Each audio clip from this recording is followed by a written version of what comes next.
Hello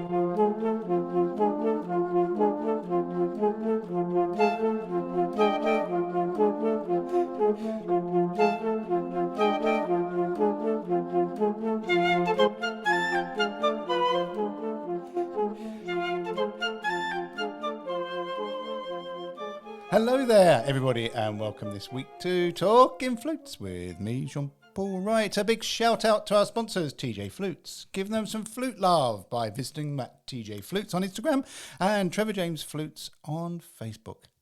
Now, this week, a little tete-a-tete, a little discussion with my my dear friend on the other side of the pond, José Valentino.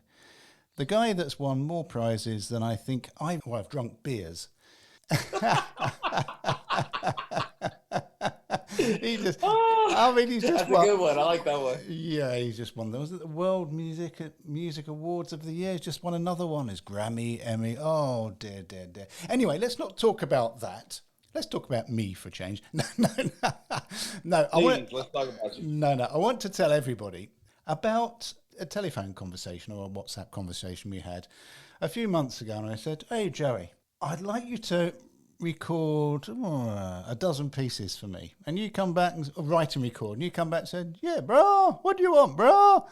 And I went back, so I haven't the foggiest, I don't know. I'd like to be able to put it on social media, so not really long, sort of 60 seconds to 90 seconds, be able to chop it up for ticky-tocky. And you said, "Yeah, man, but what do you want?" And I said, "I don't know. The brief is as wide as you want to make it." And then, 1 week ago, I get a message saying, "Check your emails." And there was a link. And down plopped 12 brilliant tracks of between 60 and 90 seconds, all very, very different. And one extra one, which I love. It's the bloopers. Where you put the bloopers in. There's more bloopers than there is anything else every time I'm in the studio. So, Joey, firstly, what I want to do now is I'm going to play the first piece called Seven Bowls. And you've named each one of these. We're not going to play them all today, otherwise this podcast would be really long. Actually, it wouldn't be, because they're only 60 seconds each, but let's not spoil it all. Let's play Seven Bowls, and then you can tell me about Seven Bowls and then about the project, how you managed to do all this work with the worst brief that anyone can ever give you. Hey, the good thing about this is that without any brief, it's almost scary, but you know what? I'm bold in being able to communicate like really what I've been thinking about lately. So get ready, because I can't believe you mentioned Seven Bowls. I was hoping that would be the one that we don't talk about, but we're going there. Let's go. We're going there, bro. So everybody, this is Seven Bowls. This is created, composed, and played by José Valentino, and it is the videography, which you will see later if you're going to check these out on YouTube and also on all our social media, is by the wonderful percussionist Robert Acevedo Jr. Or you could just call him Robert Avocado. Yeah, then this is the tone of how this podcast is going to go. So everybody, Seven Bowls.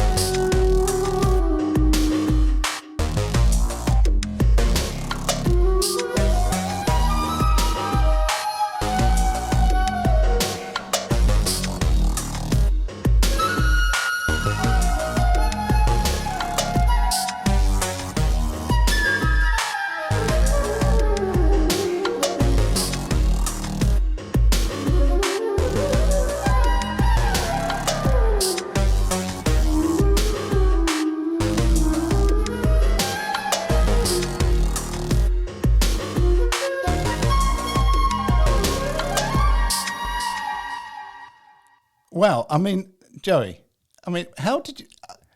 what people won't realise, and I implore you all to go and check the videos with these as well, because they sort of mix and match. There's a lot of videography's gone on. There's a lot of thought. But firstly, tell me about Seven Bowls, because that, to me, it is a strange name. Either seven bowls of something to eat or seven balls in a bowling alley. What is it? You got to get ready for this one. Go on. All right. So, obviously, within flute, in the world of flute music, the flute has always been an important tool within the context of sacred music for the church. And, I, as a Christian myself, I explore all kinds of sacred music, also from different cultures as well within Christianity. And I also love exploring, just how people utilize music for religious purposes. So ethno-doxology, I love studying, basically music in worship contexts or for the purpose of theological usage. But I noticed that so much of sacred music history tends to be with texts about the gospel, which, the gospel of Jesus. And, the word gospel actually means good news. But, if you read the Bible, there's plenty of different stories that is not just about the good news, but also, horrific things that have happened and that will happen. And so I decided to do something absolutely nuts. I went to the feared book of Revelation, the very last one, and where it talks about the end of the world and God's wrath. And so with each wrath being symbolized by the seven trumpets, getting to more intense, seven seals, getting more intense wraths, which is the seven trumpets. And finally, the greatest form of God's wrath upon the earth being the seven bowls, where he poured out the first bowl. And this is what happened to the earth. And so, whether you believe it or not is not the purpose of this, music. But I was just really inspired, much like the way, even the movie Disney Fantasia, they have this piece and they say, we're going to do this imagery based on this piece. Well, in this case, I basically tried to translate sort of an aggressive intensity that I normally wouldn't do in a concert. And I did that with the seven bowls. And so the piece happens to be about the end of the world, whenever that is. And it just seems like we're getting closer. And so does it fall within the realm of sacred music? I think so, right? I mean, technically, would I play this at a church service? I don't think anybody, I'll probably get kicked out, I love playing, Amazing Grace, in different concerts and songs of hope, as you know. I mean, I have an album called His Power as well as His Presence, and track one of His Power is called A Song of Hope. Song of Hope is a composition that I did with my friend Bruno Miranda, who's the pianist. I think it's also important just to kind of realize that, I mean, there is not just beauty and wonder in the earth, which, me, I live my life by the principle that we got to be obsessed with the pursuit of wonder and be ruined for the ordinary. I mean, and I think you're the best example of that. We find the hope and the beauty and the love and all that stuff in a world that is an imperfect world. But really what the book of Revelation is about more than anything is just, the depravity and just of humanity and how we're destroying ourselves and the earth. But there is hope at the end, which is indicated at the very end of Revelation. So it's, it's a theme that we see in some of the greatest movies of all time when you think about it. It's like, when you give humanity or parties or governments, too much power or whatever the case may be, where it's like things just get too convoluted, where people forget about the essence, which is the importance of loving one another and what that really means. And if you remove love, then we end up over time, and it could be hundreds and even thousands of years, find ourselves even where we are right now, where it's just like, it's such a weird time that we're in, and it's post-COVID, but now it's like all these other things happening. And so, it's a reminder that if you're not unsure what to do with your career as a musician, speaking from an entrepreneur, professor of music business entrepreneurship, that we should go about our lives in, being more missiological, which is to whatever creative process that we do and whatever business aim that we have, whatever work that we do needs to provide intrinsic aim and intrinsic connection with your consumer and with, you know, just humanity in itself. It can't just be about entrepreneurial aim, meaning to provide extrinsic value for people. So that's basically what Seven Bowls is about.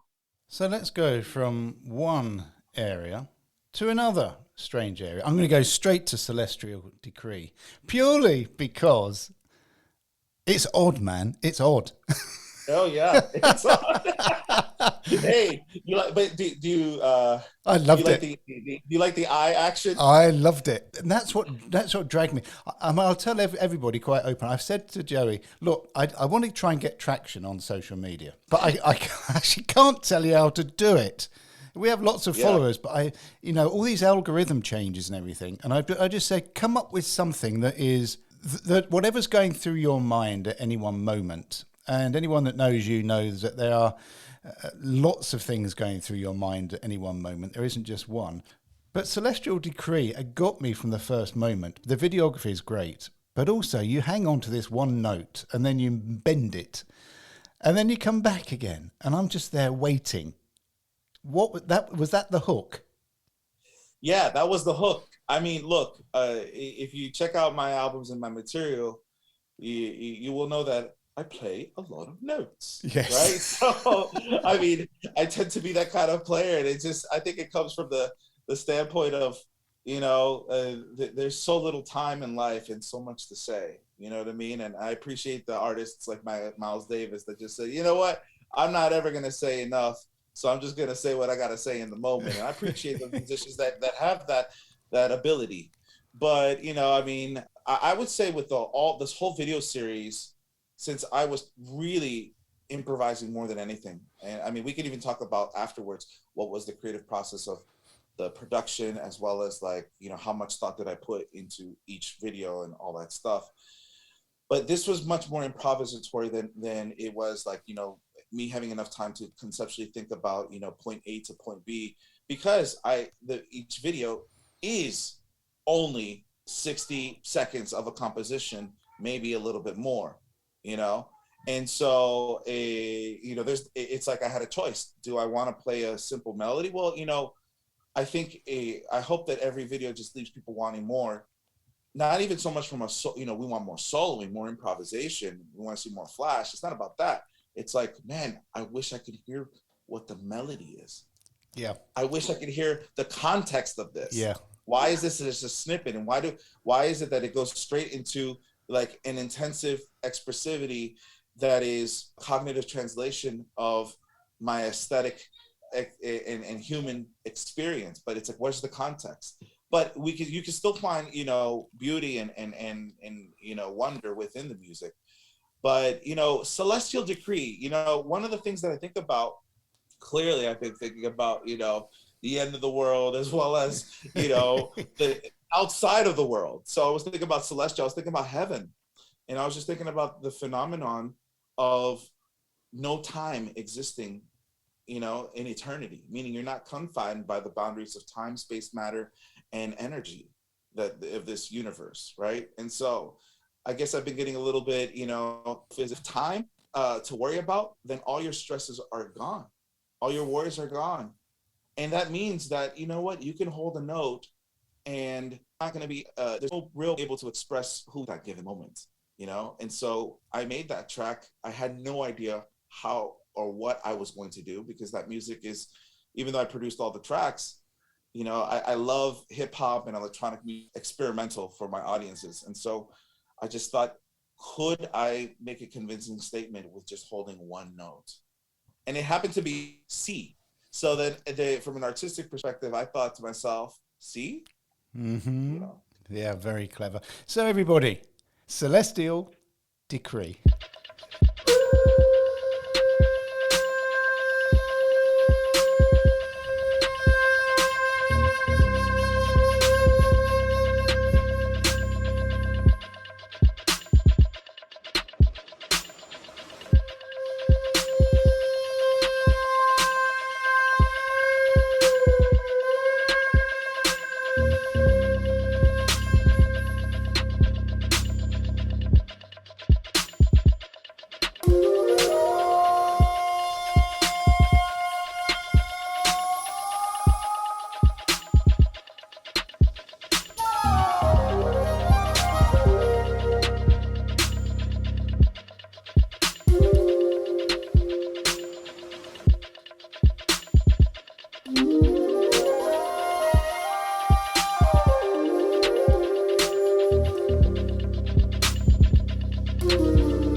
And then we had a power outage and I lost all signal and all contact with Joey over in Florida, which just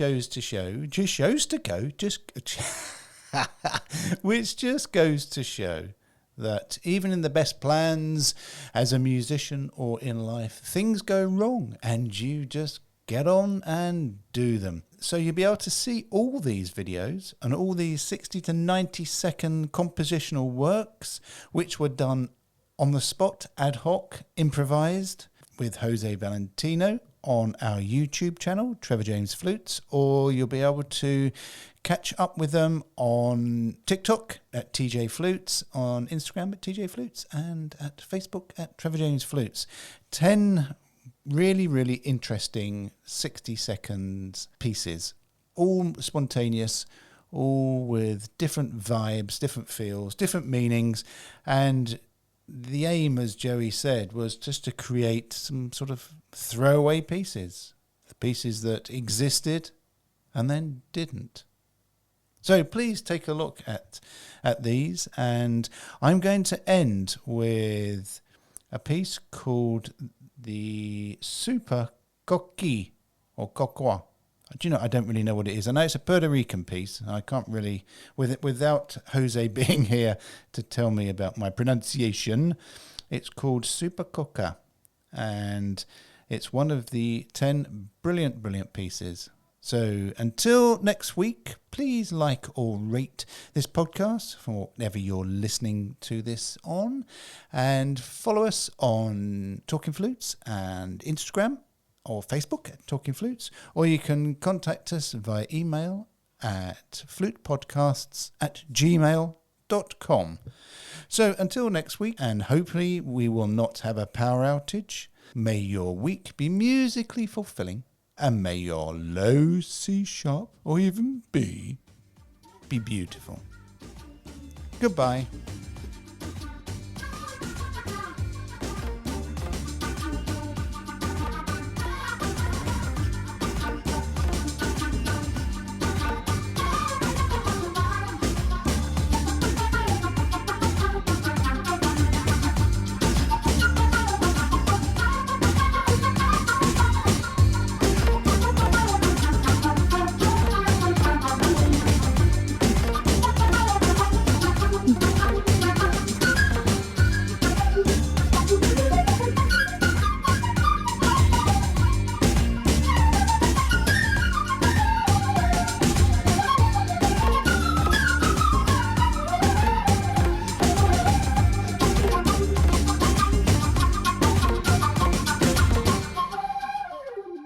Talking Flutes and Talking Flutes Extra are podcast productions by the Trevor James Flute Company. For more information, visit trevorjamesflutes.com.